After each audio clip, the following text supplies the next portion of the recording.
Hi HT Kids, my name is Becca and I'm on the HT Kids team. I'm just about to go and practice my skateboarding skills. Now, I've not done that much skateboarding before, but I think this is going to be good. I'm just going to go and get ready.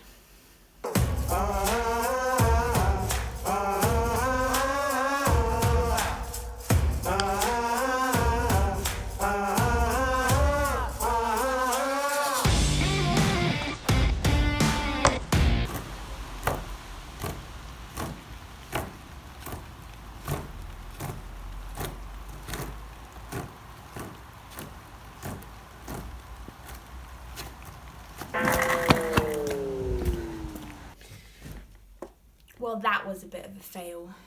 Let's all go and do the action song in the game, because I know that will cheer me up.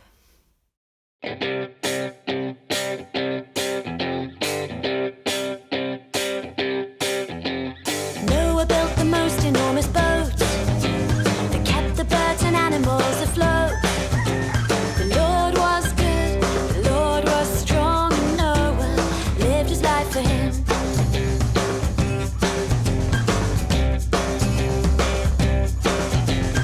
Moses led his people through the sea, taking them away from slavery. The Lord was good, the Lord was strong, and Moses lived his life for him. Oh, thank you, that all through history you were faithful. Thank you, that you are just the same when it comes to me. When it comes to me.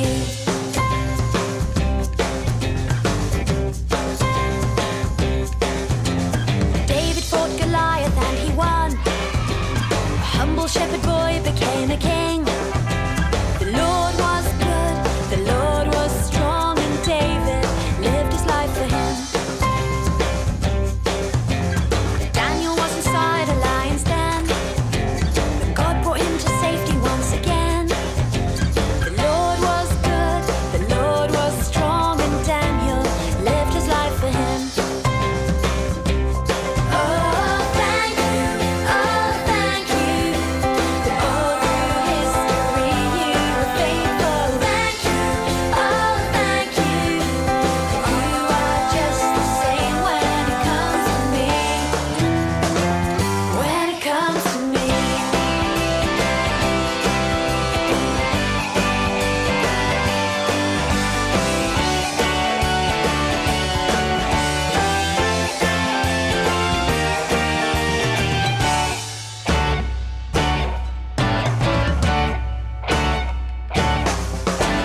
Jesus died to take away our sin, so we could get to know our God again. The Lord is good, the Lord is strong, and we will live our lives for Him. Oh, thank you, that all through history you were faithful. Thank you, that you are just the same when it comes to me. Thank you, that all through history you were faithful. Thank you, that you are just the same when it comes to me. When it comes to me. When it comes to me. When it comes to me.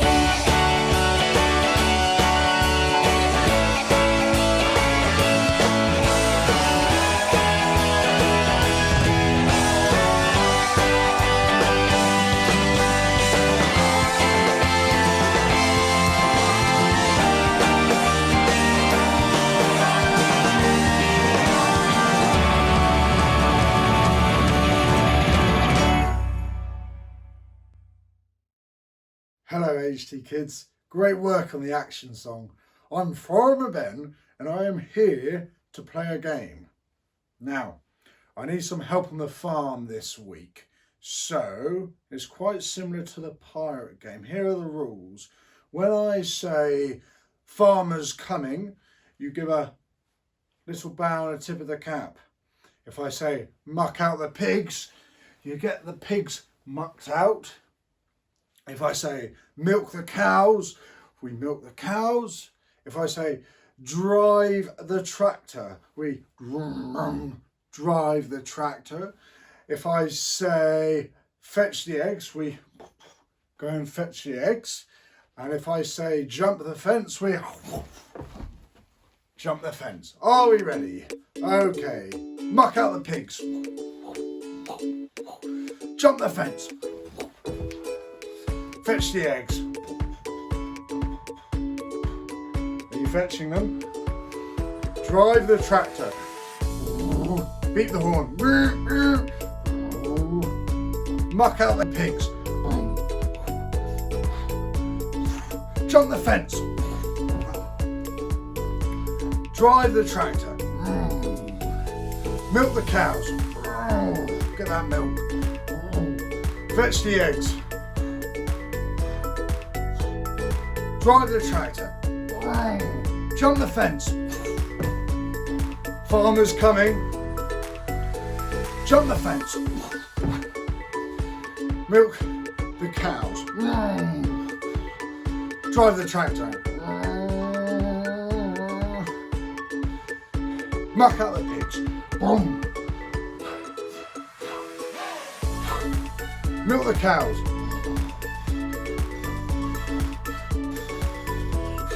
Drive the tractor. Jump the fence. Jump the fence. Oh. Farmer's coming. Jump the fence. Milk the cow. Well done, everyone. And now let's go and check in with Mark and see how he's doing with his vlog.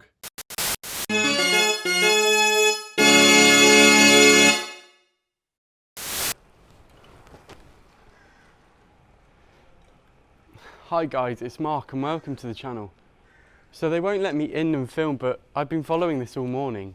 Jesus has been arrested, but he won't defend himself, he won't answer. He's supposed to be king, he's supposed to be the one who's going to change everything. But now he's on trial for his life. What's up, HT kids? Pete here, and today Jesus is on trial for his life.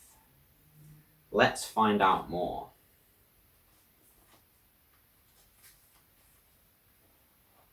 It's early in the morning, so early that it's still dark, and Jesus is on trial. In the shadows, Peter is watching, waiting, warming his hands by a flickering fire. It's not a fair trial. The important teachers surround Jesus like a pack of wolves, throwing questions, snarling accusations. But Jesus says nothing. "Who are you?" they sneer. "Are you God's chosen one? The one that was sent to save us all?" Jesus looks up. His lip is bleeding. "I am." Wild with fury, they beat him and spit at him. Peter watches from the fire. Why doesn't he fight? Is everything that I knew about him a lie? One of the servants is looking at Peter from across the fire. "You're one of that guy's followers, aren't you?" she says. Peter's scared now. "I swear to you, I've never met him," he says. Then he realizes what he's done. He's abandoned Jesus too. Peter cries in the shadows. The sun starts to rise on another day, another crowd. They drag Jesus out, bruised and bleeding, to stand in front of the people.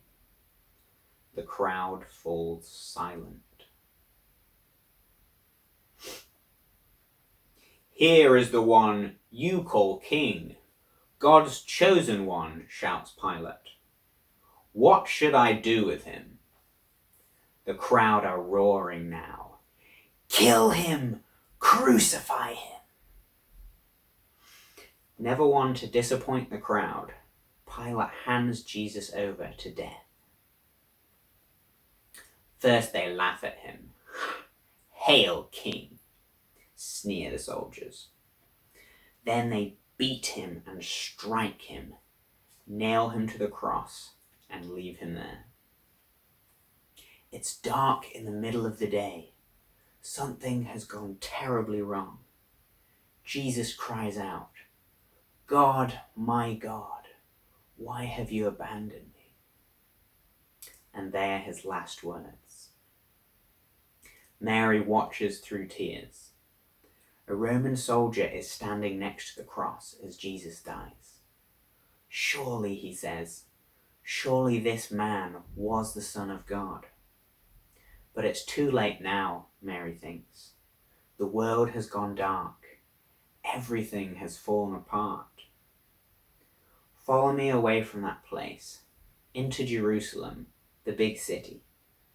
In the temple, there's a special place, a place where heaven touches earth. There's a curtain between this place and the rest of the temple, a curtain between God and his people. As Jesus dies, something incredible happens. The temple curtain tears in two. The curtain between God and his people is torn away. Something new is just beginning. And that's the end of our story for today. If you want to read more about this, you can find it in Mark chapter 14, starting at verse 53 and ending in Mark chapter 15, verse 41. Let's find out what Mark's up to next. Bye.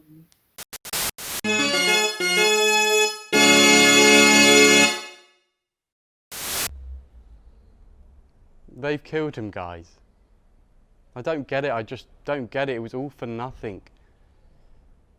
I'm so angry. It was a waste of time, just like these stupid videos.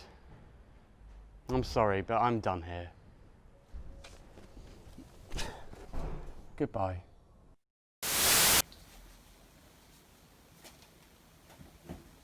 Hang on. That can't be the end.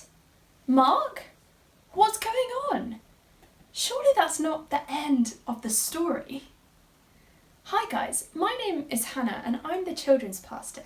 And we've been following Mark's vlog all term to find out about the unexpected and amazing things that Jesus has been doing. These things have something big in common. They're all unexpectedly good. But today, something is different. Things aren't good. And to be honest, I'm a bit confused. You see, in our story today, we see all these failures. There's Peter, who's meant to be Jesus' best friend, and he's denying that he even knows Jesus when Jesus needs him the most.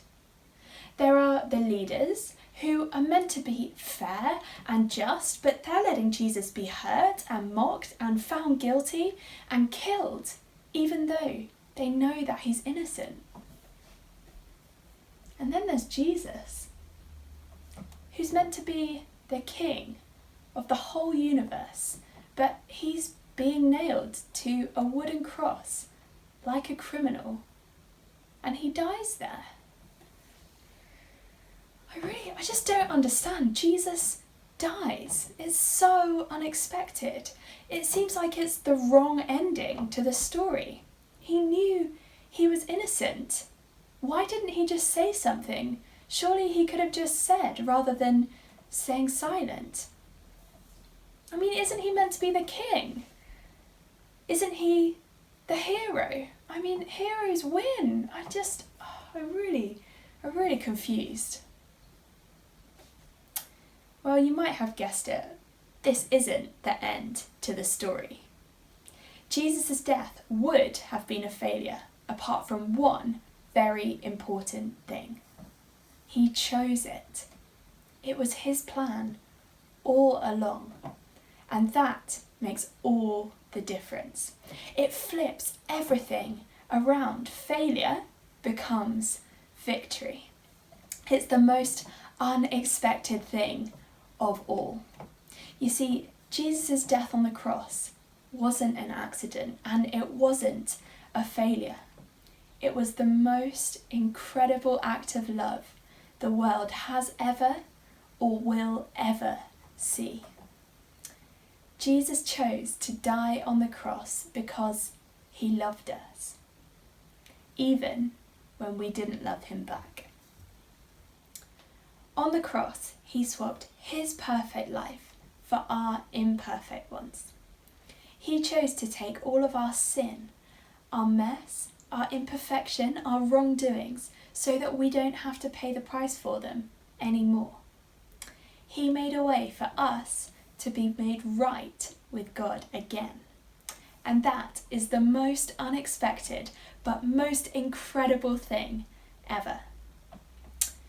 Pete read to us that when Jesus died, the temple curtain tore in two. Why did it do that?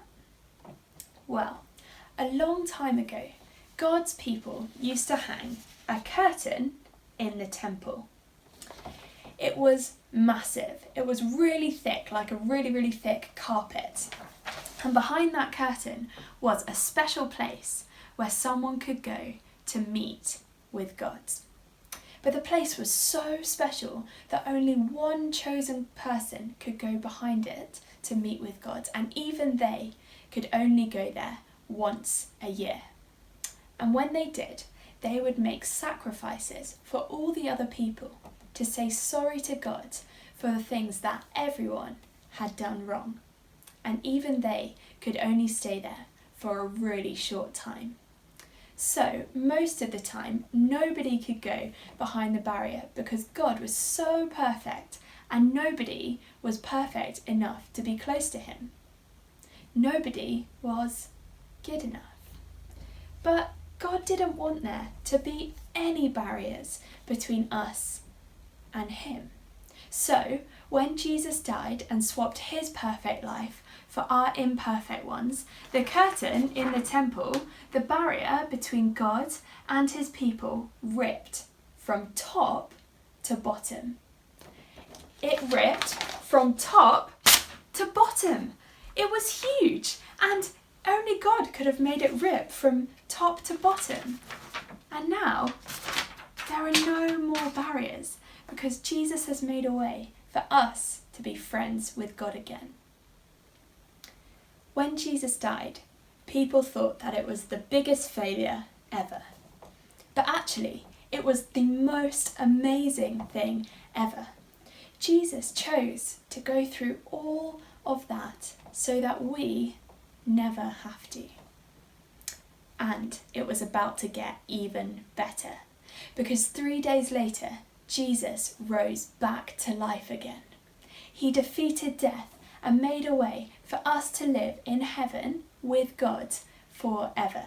And we'll be thinking more about that next week, so stay tuned. Because of Jesus' death on the cross, there are no more barriers. And when we say sorry to God for the things that we do wrong, he forgives us because Jesus paid the price on the cross for our sin. So next, we're going to hear from somebody who goes to HT about how Jesus' death on the cross has made a difference in their life. So I'm going to hand over to Becca and Keith. Hi HT kids, I am here with Keith who goes to HT. Keith, would you like to start by introducing yourself?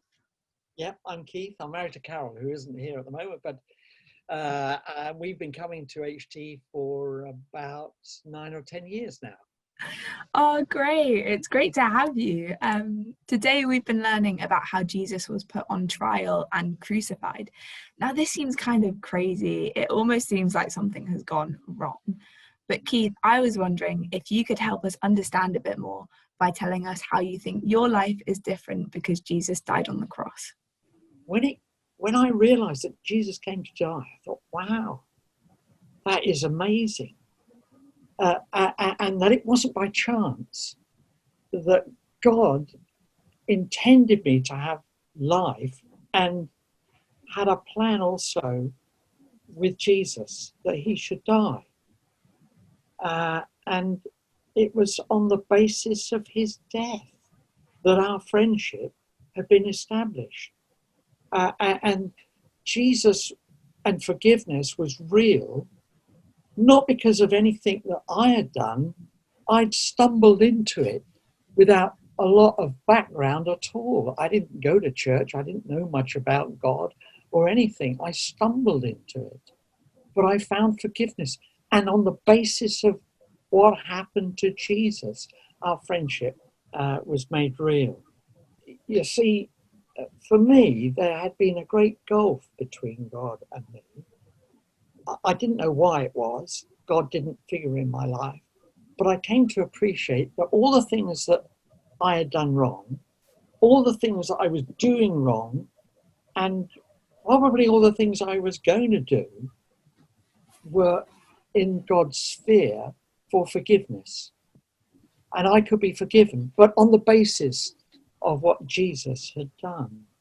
To think that Jesus hung on the cross and he was saying to the crowds, saying to his Father in heaven, Father, forgive them. They don't know what they're doing. And the forgiveness I experienced was that he was asking God for me, and for all of us indeed. We're all of us able to be forgiven because Jesus died on the cross.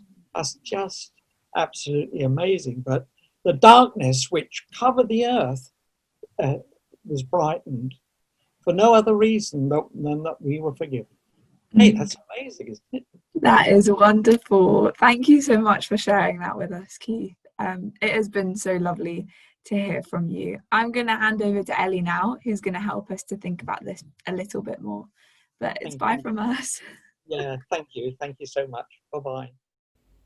Thanks, Becca, and thank you, Keith. Guys, wasn't it great hearing how excited Keith is about the fact that Jesus died for him? And you know what? Jesus died for each one of us too. He did it so that we can be forgiven and we can come home and be with him. So let's pray together now. Let's say thank you to Jesus. Father God, we thank you for sending your son Jesus to die for us. Thank you that we can be forgiven. Thank you that we can come home. Amen. Great. Guys, I've been inspired by Becca. I'm going to go skateboarding. Before I do, I think it's time for us to do activities. So head on over to the website and find an activity sheet that you like the look of. Please do keep sending in photos of what you're up to our website or to our Facebook page. We love hearing what you're up to. Have a great week. I'm off to skateboard. Bye from me.